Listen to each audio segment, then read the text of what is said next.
बिस्मिल्लाहिर्रहमानिर्रहीम। आज हम चैप्टर 13 सेकेंड ईयर फिजिक्स का स्टार्ट करेंगे, जिसका नाम हमारे पास करंट इलेक्ट्रिसिटी है। अब ये हमारे पास किस तरह से बेस है, पिछले चैप्टर से किस तरह से लिंक करता है। तो हमारे पास चार्जेस का नाम हमने पढ़ा था। जो चार्ज थे हमने देखा था कि वो दो टाइप्स के होते हैं, एक रेस्ट और एक मोशन। जो हमने चार्जेस एट रेस्ट की बात की वो सारे हमने चैप्टर 12 में बात की थी। अब हम जब चार्जेस मोशन में आएंगे तो जो हम उसकी बात करेंगे वो करंट इलेक्ट्रिसिटी में बात करेंगे। तो हमारे पास जो चार्जेस एट मोशन है, तो हम उसकी जो भी हम डिस्कशन होगी, जो टॉपिक्स होंगे, उसकी एप्लीकेशंस होंगी, वो हम इस चैप्टर में डिस्कस करेंगे। तो हमारा जो लेक्चर है, आज लेक्चर नंबर 1 है, टॉपिक नंबर 13.1 है, और जो टॉपिक है वो इलेक्ट्रिक करंट का है। तो हमारे पास सबसे पहले करंट इलेक्ट्रिसिटी देखते हैं कि ये होती क्या है, इसकी डेफिनेशन राइट डाउन करते हैं। The branch of physics which deal with the charges in motion is called current electricity और electrodynamics। electro का मतलब चार्ज, dynamics का मतलब मोशन। जो चार्जेस मोशन में होंगे उसको हम क्या कहेंगे, इलेक्ट्रोडायनामिक्स कहेंगे। तो हमारे पास द करंट, इसके एग्जांपल देखें तो a light bulb glows to the flow of electric current. जो घरों में हमारे बल्ब जल रहे होते हैं वो किसकी वजह से होते हैं, ड्यू टू इलेक्ट्रिसिटी की वजह से होते हैं। लाइक अगर लोड शेडिंग ना हो और लाइट आती रहे तो बल्ब चलते रहते हैं, मोटर्स चलती रहती हैं, पंखे चलते रहते हैं। किसकी वजह से है, ये सिर्फ इलेक्ट्रिसिटी की वजह से। तो हमारे पास the current that flows through the coil of motor that cause it to shaft to rotate। तो हमारे पास करंट की वजह से मोटर की जो शाफ्ट होती है रोटेट करती है और पानी टंकी में चला जाता है, या जहां भी आप लोगों ने लेके जाना होता है वहां पे पानी चला जाता है। तो devices in the industry and our homes operate with current. तो किसकी मदद से होती है, करंट की मदद से होती है। लाइक बिजली जो है या लाइट है हमारी एक बेसिक जरूरत बन गई है, तो इस वजह से ये पढ़ना ज्यादा अहम है चैप्टर। तो हमारे पास इलेक्ट्रिक करंट देखें। इलेक्ट्रिक करंट क्या होता है, the charge per unit time passing through any cross section of a conductor is called electric current. इसको हम क्या कहते हैं, इलेक्ट्रिक करंट कहते हैं। उसके बाद इसको दूसरी तरह भी डेफिनेशन डिफाइन कर सकते हैं, the rate of flow of charge is also called electric current. इसको भी हम क्या कह सकते हैं, इलेक्ट्रिक करंट कहते हैं। इट इज रिप्रेजेंटेड बाय आई। इसको हम किससे रिप्रेजेंट करते हैं, आई से रिप्रेजेंट करते हैं। And it is a scalar quantity. ये एक स्केलर क्वांटिटी है। अब ये हमारे पास स्केलर क्वांटिटी क्यों है, बेसिकली जब हम कोई भी वेक्टर और स्केलर को डिस्टिंग्विश करने लगते हैं, तो जब हम हायर लेवल पे जाते हैं तो हम कुछ चीजें देखते हैं वहां पे, और वहां पे जो कोई भी वेक्टर या स्केलर हो उसकी बहुत सारी प्रॉपर्टीज सेटिस्फाई करना होती हैं।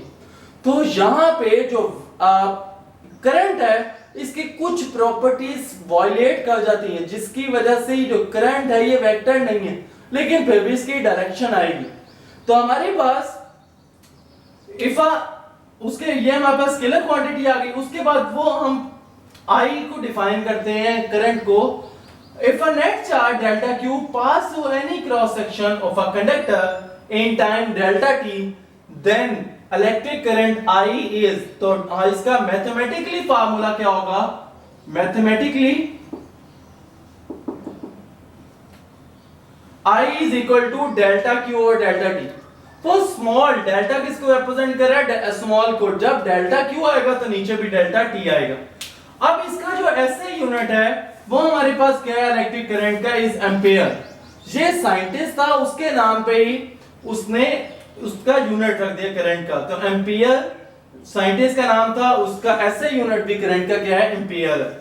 अब इसकी एम्पियर की डेफिनेशन देखते हैं कि एम्पियर की डेफिनेशन क्या होती है। 1 एम्पियर कब होगा, देखिए सिंपल सी बात है, जब 1 कूलम चार्ज 1 सेकंड से पास होगा किसी भी क्रॉस सेक्शन एरिया से, तो जो उसका करंट होगा वो 1 एम्पियर होगा। तो हम देखते हैं current is said to be 1 ampere when 1 coulomb of charges is passing through any cross section of a wire in 1 second it is represented by capital A। उसको हम किससे रिप्रेजेंट करेंगे? A से रिप्रेजेंट करेंगे। ये हमारे पास करंट का unit है। तो हमारे पास ampere is equal to 1 coulomb over 1 second. उसके बाद हमारे पास डिफरेंट सब्सटेंस में, डिफरेंट गैसेस में जो हमारे पास कंडक्शन करवाते हैं वो कौन से चार्जेस होते हैं, आयंस होते हैं, क्या होते हैं, वो अब हम देखते हैं। ये एमसीक्यूज पार्ट के लिए वेरी वेरी इंपॉर्टेंट पार्ट है। तो हमारे पास in metallic conductor the charge carriers are electrons. Charge carriers क्या होंगे? इलेक्ट्रॉन्स। मेटेलिक में कोई भी हमारे पास लो है उसमें इलेक्ट्रॉन्स होंगे। उसके बाद गैसेस में the charge carriers are ions and electrons. और जब गैसेस की बात करते हैं तो इलेक्ट्रॉन्स भी आएंगे और आयंस भी आएंगे जो पॉजिटिव होंगे, नेगेटिव होंगे। उसके बाद in charge carriers in electrolyte like battery है उसमें जो हमारे पास चार्ज कैरियर्स होंगे वो क्या होंगे? Positive and negative ions. जो आयनाइजेशन की वजह से प्रोड्यूस होते हैं वो हमारे पास क्या होंगे? पॉजिटिव और नेगेटिव आयंस होंगे। इसके बाद हम देखते हैं direction of current. Current direction, जो हमारे पास करंट डायरेक्शन है हम देखेंगे कि करंट किस डायरेक्शन में फ्लो करता है, पॉजिटिव से नेगेटिव चार्जेस की तरफ या नेगेटिव से पॉजिटिव चार्जेस की तरफ। तो जो पहले साइंटिस्ट थे, early scientist regarded an electric current as flow of positive charges. पहले ही तसव्वुर किया जाता है कि जो भी करंट फ्लो करता है वो due to positive charges flow करता है from positive to negative terminal of the battery. Like हमारे पास ये बैटरी है और ये हमारे पास कोई सर्किट लगा हुआ है तो हमारे पास पॉजिटिव से नेगेटिव की तरफ हमारे पास करंट फ्लो करेगा। But later on it was found that current in metallic conductor, कोई भी मेटेलिक कंडक्टर है हमने उसको लिया, उसको बैटरी के साथ कनेक्ट किया तो actually due to flow of negative charges उसमें जो करंट फ्लो कर रहा था वो नेगेटिव चार्जेस की वजह से फ्लो कर रहा था। तो हमने उसको कहा कि electrons moving in opposite direction. तो हमारे पास जब इलेक्ट्रॉन ऑपोजिट डायरेक्शन पे मूव किए, लाइक उसको हम कह सकते हैं from negative to positive terminal of the battery. तो जब ये ऑपोजिट डायरेक्शन में गए तो हमने कहा कि कोई और दूसरा भी करंट है जिसकी वजह से चार्जेस फ्लो कर रहे हैं, जिसको हमने नाम दिया इलेक्ट्रॉनिक करंट का। लेकिन जब हम बात कर रहे होते हैं करंट की, जब हम एक्चुअल डायरेक्शंस भी लेंगे तो हम कन्वेंशनल करंट की बात करेंगे। कन्वेंशनल करंट वही करंट होगा जो पॉजिटिव से नेगेटिव चार्जेस की तरफ जाता है।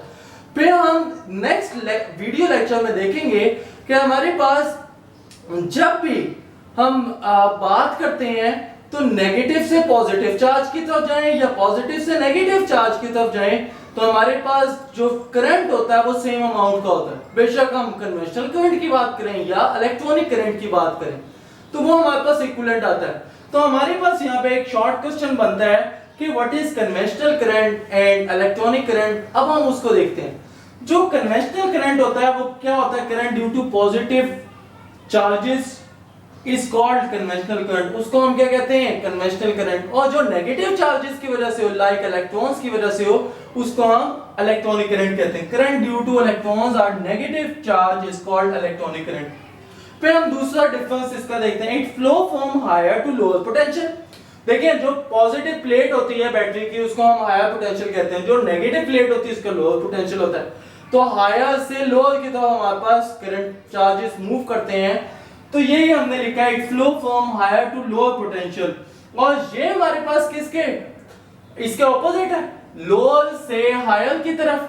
तो हमारे पास it flows from lower to higher potential. उसके बाद it flows in the direction along the direction of electric field। ये किसकी तरफ से मूव करता है? आप देखिए पॉजिटिव प्लेट है, पॉजिटिव से इलेक्ट्रिक फील्ड निकलती है, in the direction of positive plate आ गया।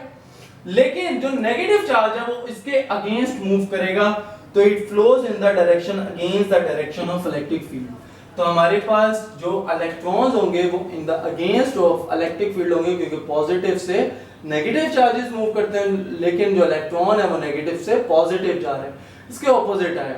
तो यहाँ पे हमारा आज का वीडियो लेक्चर खत्म हुआ। अगर आपको मेरी वीडियो पसंद आई हो तो लाइक करें, शेयर करें एंड सब्सक्राइब करें और फीडबैक लाजमी दें।